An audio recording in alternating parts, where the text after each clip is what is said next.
Hermanas y hermanos, buenas tardes.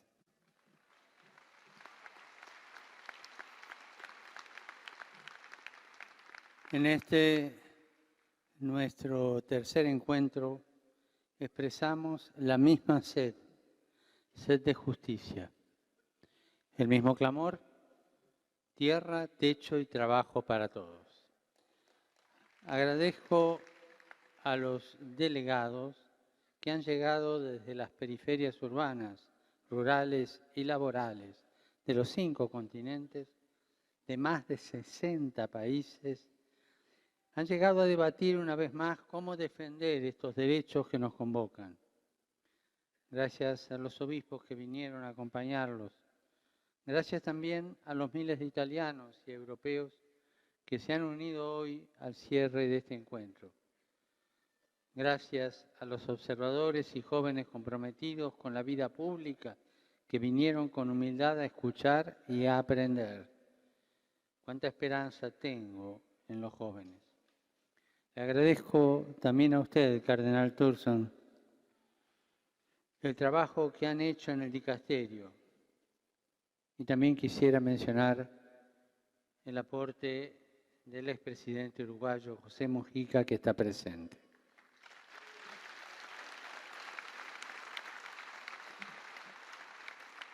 En nuestro último encuentro en Bolivia, con mayoría de latinoamericanos, hablamos de la necesidad de un cambio para que la vida sea digna, un cambio de estructuras, también de cómo ustedes, los movimientos populares, son sembradores de cambio, promotores de un proceso en el que confluyen millones de acciones grandes y pequeñas encadenadas creativamente, como en una poesía.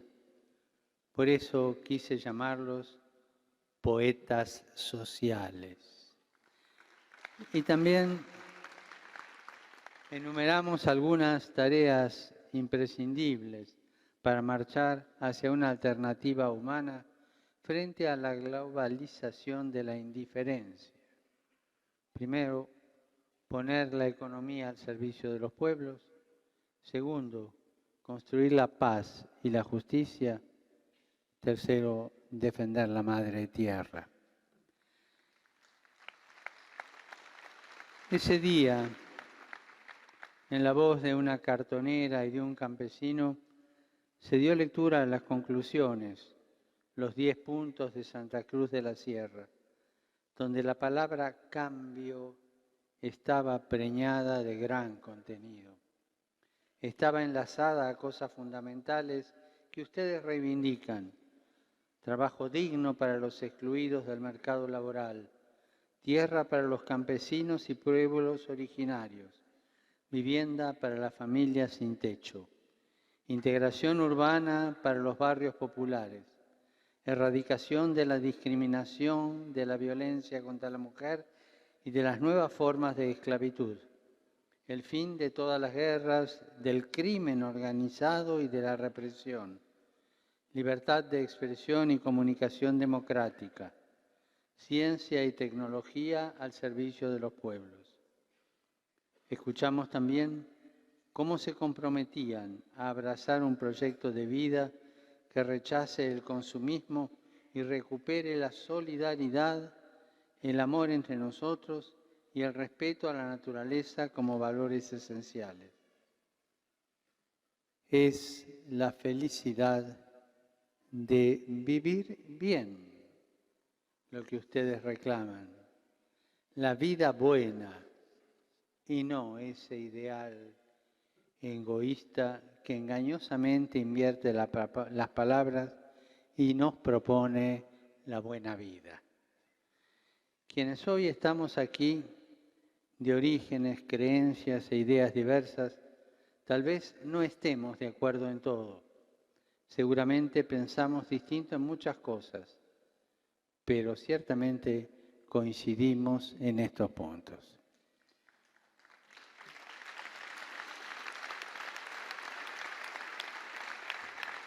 Supe también de encuentros y talleres realizados en distintos países donde multiplicaron los debates a la luz de la realidad de cada comunidad. Eso es muy importante, porque las soluciones reales a las problemáticas actuales no van a salir de 1, 3 o 1000 conferencias. Tienen que ser fruto de un discernimiento colectivo que madure en los territorios junto a los hermanos. Un discernimiento que se convierte en acción transformadora según los lugares, tiempos y personas, como diría San Ignacio. Si no, corremos el riesgo de las abstracciones, de los nominalismos declaracionistas, que son bellas frases, pero no logran sostener la vida de nuestras comunidades. Son slogans. El colonialismo ideológico globalizante procura imponer recetas supraculturales que no respetan la identidad de los pueblos. Ustedes van por otro camino, que es al mismo tiempo local y universal. Un camino que me recuerda cómo Jesús pidió organizar a la multitud en grupos de 50 para repartir el pan. Recién pudimos ver el vídeo que han presentado a modo de conclusión de este tercer encuentro. Vimos los rostros de ustedes en los debates sobre qué hacer frente a la inequidad que engendra violencia. Tantas propuestas, tanta creatividad, tanta esperanza en la voz de ustedes que tal vez sean los que más motivos tienen para quejarse, quedar encerrados en los conflictos, caer en la tentación de lo negativo. Pero sin embargo miran hacia adelante, piensan, discuten, proponen y actúan. Los felicito, los acompaño y les pido que sigan abriendo caminos y luchando. Eso me da fuerza, eso nos da fuerza. Creo que este diálogo nuestro, que se suma al esfuerzo de tantos millones que trabajan cotidianamente por la justicia en todo el mundo, va echando raíces.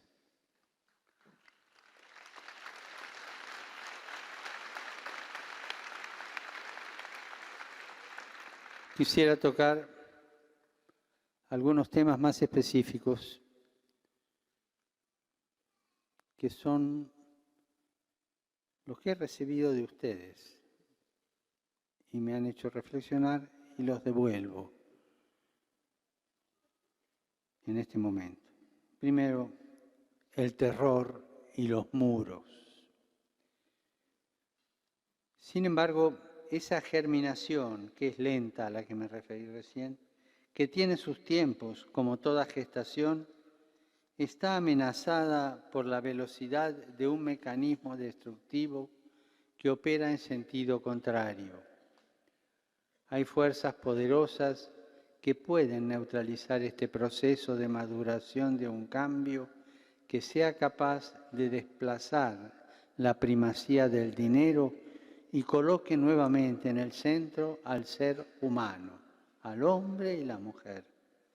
Ese hilo invisible del que hablamos en Bolivia, esa estructura injusta que enlaza a todas las exclusiones que ustedes sufren, puede endurecerse y convertirse en un látigo existencial que, como en el Egipto del Antiguo Testamento, esclaviza, roba la libertad, azota sin misericordia a unos y amenaza constantemente a otros, para arriar a todos como ganado hacia donde quiere el dinero divinizado. ¿Quién gobierna entonces? El dinero. ¿Cómo gobierna?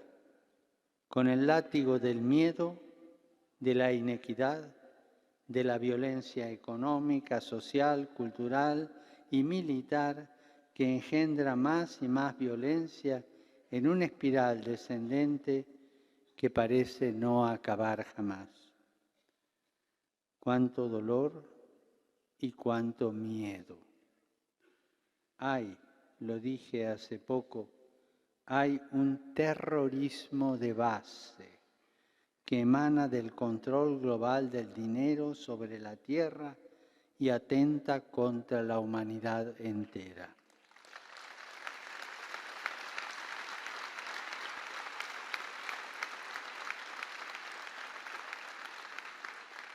De ese terrorismo básico se alimentan los terrorismos derivados como el narcoterrorismo, el terrorismo de Estado y lo que erróneamente algunos llaman terrorismo étnico o religioso. Pero ningún pueblo, ninguna religión es terrorista. Es cierto, hay pequeños grupos fundamentalistas en todos lados, pero el terrorismo empieza cuando has desechado la maravilla de la creación, el hombre y la mujer, y has puesto allí el dinero.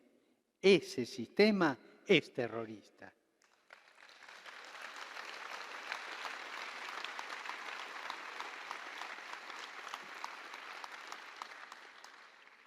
Hace casi 100 años, Pío XI preveía el crecimiento de una dictadura económica mundial que él llamó imperialismo internacional del dinero.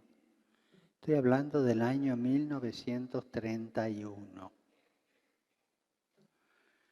El aula en la que estamos ahora se llama Pablo VI. Y fue Pablo VI quien denunció hace 50 años la nueva forma abusiva de dictadura económica en el campo social, cultural e incluso político. Año 1971. Son palabras duras, pero justas de mis antecesores que avisoraron el futuro. La Iglesia y los profetas dicen hace milenios lo que tanto escandaliza que repita el Papa en este tiempo, cuando todo aquello alcanza expresiones inéditas.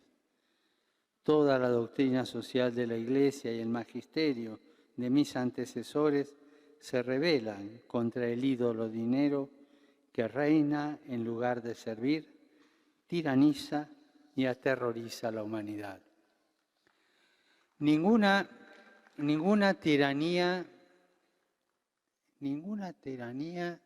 se sostiene sin explotar nuestros miedos. Esto es clave. De ahí que toda tiranía sea terrorista. Y cuando ese terror que se sembró en las periferias son con masacres, saqueos, opresión e injusticia, explota en los centros con distintas formas de violencia, incluso con atentados odiosos y cobardes, los ciudadanos que aún conservan algunos derechos son tentados con la falsa seguridad de los muros físicos o sociales.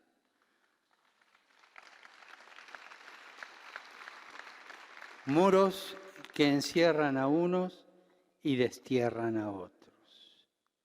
Ciudadanos amurallados, aterrorizados de un lado, excluidos, desterrados, más aterrorizados todavía del otro.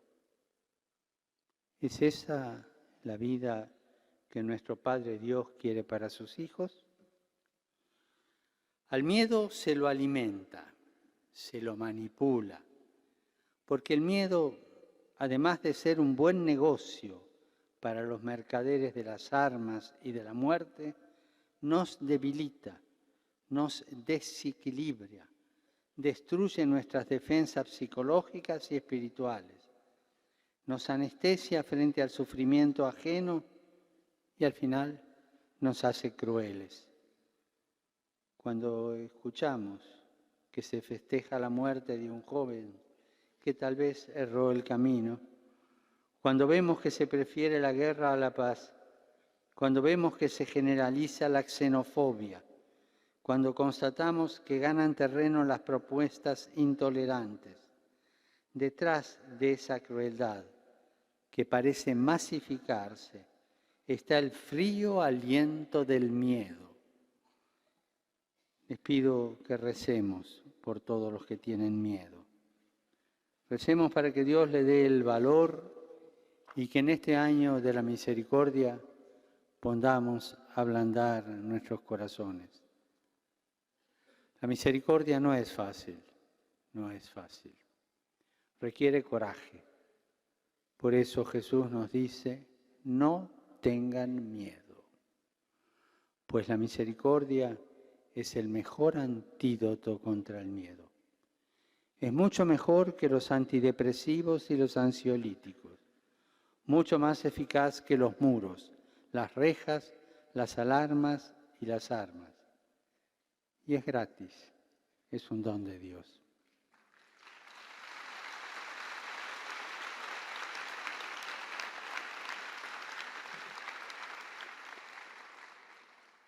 Queridos hermanos y hermanas, todos los muros caen, todos. No nos dejemos engañar. Como han dicho ustedes, sigamos trabajando para construir puentes entre los pueblos, puentes que nos permitan derribar los muros de la exclusión y la explotación. Enfrentemos el terror con amor.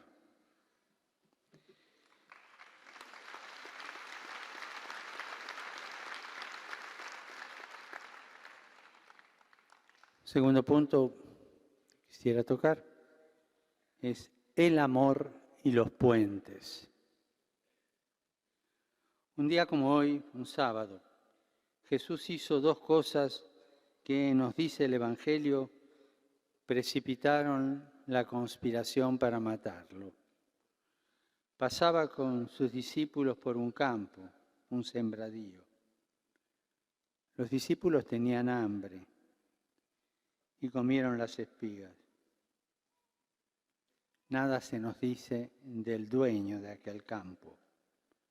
Subyacía el destino universal de los bienes.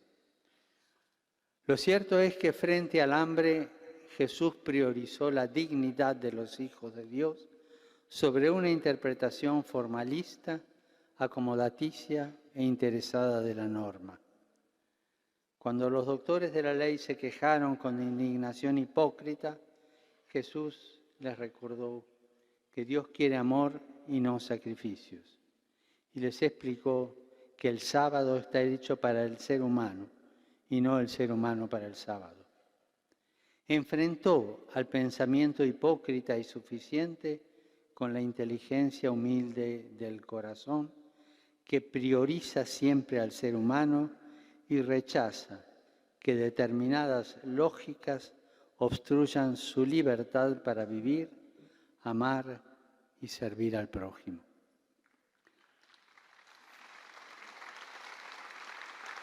Y después, ese mismo día, Jesús hizo algo peor, algo que irritó aún más a los hipócritas y soberbios que lo estaban vigilando, porque buscaban alguna excusa para atraparlo. Curó la mano atrofiada de un hombre. La mano, ese signo tan fuerte del obrar, del trabajo. Jesús le devolvió a ese hombre la capacidad de trabajar y con eso le devolvió la dignidad. Cuántas manos atrofiadas, cuántas personas privadas de la dignidad del trabajo.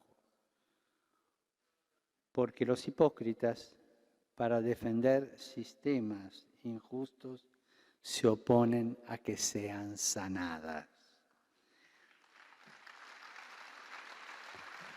A veces pienso que cuando ustedes, los pobres organizados, se inventan su propio trabajo, creando una cooperativa, recuperando una fábrica quebrada, reciclando el descarte de la sociedad de consumo, enfrentando las inclemencias del tiempo para vender en una plaza, reclamando una parcela de tierra para cultivar y alimentar a los hambrientos, cuando hacen esto, están imitando a Jesús porque buscan sanar, aunque sea un poquito, aunque sea precariamente, esa atrofia del sistema socioeconómico imperante que es el desempleo.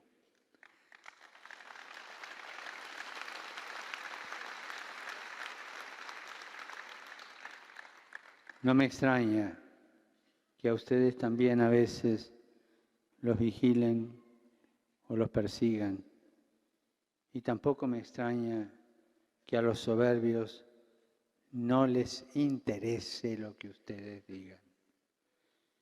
Jesús ese sábado se jugó la vida porque después de sanar esa mano, fariseos y herodianos, dos partidos enfrentados entre sí, que temían al pueblo y también al imperio, hicieron sus cálculos y se confabularon para matarlo.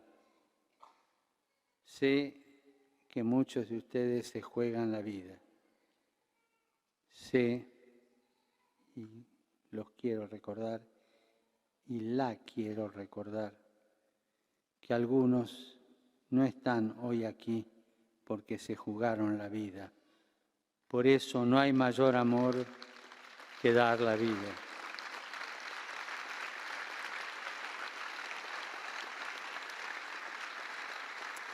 Eso nos enseña Jesús. Las 3 T, ese grito de ustedes que hago mío, tiene algo de esa inteligencia humilde, pero a la vez fuerte y sanadora. Un proyecto puente de los pueblos frente al proyecto muro del dinero. Un proyecto que apunta al desarrollo humano integral. Algunos saben que nuestro amigo, el cardenal Turson, que está presidiendo ahora el dicasterio que lleva ese nombre, Desarrollo Humano Integral. Lo contrario al desarrollo, podría decirse, es la atrofia, la parálisis. Tenemos que ayudar para que el mundo se sane de su atrofia moral. Este sistema atrofiado puede ofrecer ciertos implantes cosméticos que no son un verdadero desarrollo. Crecimiento económico, avances técnicos, mayor eficiencia para producir cosas que se compran, se usan y se tiran, englobándonos a todos en una vertiginosa dinámica del descarte. Pero este mundo no permite el desarrollo del ser humano en su integralidad. El desarrollo que no se reduce al consumo, que no se reduce al bienestar de pocos, que incluye a todos los pueblos y personas en la plenitud de su dignidad, disfrutando fraternalmente de la maravilla de la creación. Este es el desarrollo que necesitamos, humano, integral, respetuoso de la creación de esta casa común.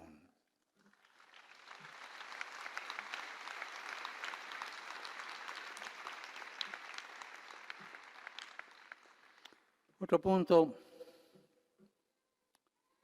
es el de la bancarrota y el salvataje.